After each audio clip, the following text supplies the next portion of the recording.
Hi, welcome back. ശനിയാഴ്ച കുറച്ച് താമസിച്ച് മോൾക്ക് വീട്ടിൽ നിന്ന് ഇറങ്ങിയാൽ മതി. അതായത് ഒരു 8:30 ഇറങ്ങേണ്ടതായിട്ട് വരും. അപ്പോൾ ഒരു വർക്കിംഗ് ഡേയിലെ രാവിലത്തെ കുറച്ച് വിശേഷങ്ങൾ കണ്ടാലോ.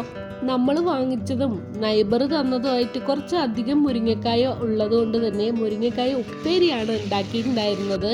കുറച്ച് ഗ്രേവി ടൈപ്പിലായിട്ടുള്ള ഉപ്പേരി ആയതുകൊണ്ട് തന്നെ ഒഴിച്ചു കൂട്ടാനായിട്ട് നമ്മൾ രസമാണ് ഉണ്ടാക്കിയിട്ടുണ്ടായിരുന്നത്.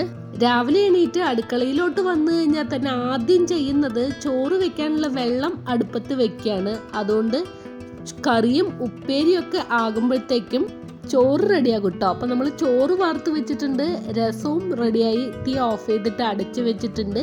ഇനി നമ്മളിതിപ്പോൾ മുരിങ്ങക്കായ ഉപ്പേരിക്കുള്ള അരപ്പ് റെഡിയാക്കുകയാണ്. ഇതെല്ലാം കൂടി ഒന്ന് ഒതുക്കിയെടുത്താൽ മതി. ഇന്നിതിപ്പോൾ വീഡിയോ എടുക്കുന്നത് കൊണ്ട് തന്നെ ഞാൻ അതിൽ ശ്രദ്ധിച്ചിട്ട് കുറച്ചധികം അരഞ്ഞു പോയിട്ടുണ്ടായിരുന്നു.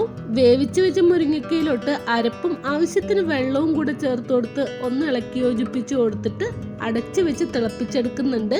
ഇതിനിടയ്ക്ക് രാവിലത്തേക്കുള്ള ഫുഡും റെഡിയാക്കി കൊണ്ടിരിക്കുന്നുണ്ട്. കപ്പ വേവാനായിട്ട് വെച്ചിട്ടുണ്ട്.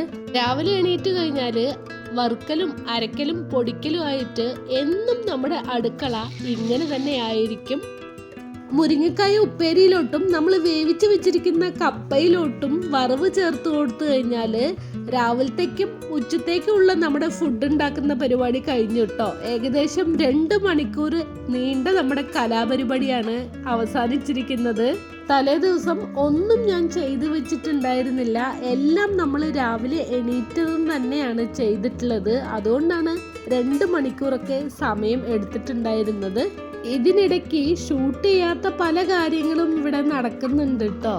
ഇനി മോൾക്കുള്ള ലഞ്ച് പാക്ക് ചെയ്യാൻ വേണ്ടിയിട്ട് ആദ്യം കുറച്ച് ചോറെടുത്ത് തണിയാൻ വെക്കുന്നുണ്ട്. കാര്യം ഇതിലോട്ട് തന്നെ രസം ഒഴിച്ചിട്ട് മിക്സ് ചെയ്ത് ലഞ്ച് ബോക്സിലാക്കുകയാണ്. മുരിങ്ങക്കായ ഉപ്പേരി സ്കൂളിലോട്ട് കൊണ്ടുപോയി കഴിക്കാനുള്ള ഒരു ബുദ്ധിമുട്ട് കൊണ്ട് മോൾക്ക് മാത്രം ഒരു മുട്ട ചിക്കിപ്പൊരിച്ചെടുത്തിട്ടുണ്ട്. ചോറും മുട്ടയൊക്കെ ഒന്ന് തണുത്തതിന് ശേഷം മാത്രമാണ് ഞാൻ പാക്ക് ചെയ്യുന്നത്.